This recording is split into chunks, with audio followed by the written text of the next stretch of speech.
avril, baisse, ralentissement des intentions d'achat. Commentaire. Alors effectivement, si on regarde l'évolution janvier-février, là on est vraiment sur ceux qui sont en avance de projet, donc on est dans les calculs de capacité d'emprunt, vérifier que son projet est viable. On voit bien qu'avec l'annonce des premières hausses de taux de février, on a une forte remontée des intentions d'achat, plus 12%, quel que soit le projet.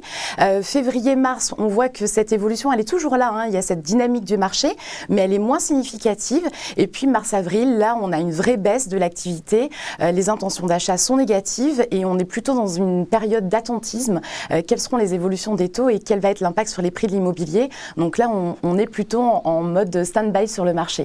Qu'est-ce que vous entendez en fait? On attend parce que les prix vont peut-être baisser, parce que la situation économique est plutôt tendue. Qu'est-ce que vous entendez en priorité? Alors la première chose que nous disent nos clients, c'est quelles vont être les conditions de financement.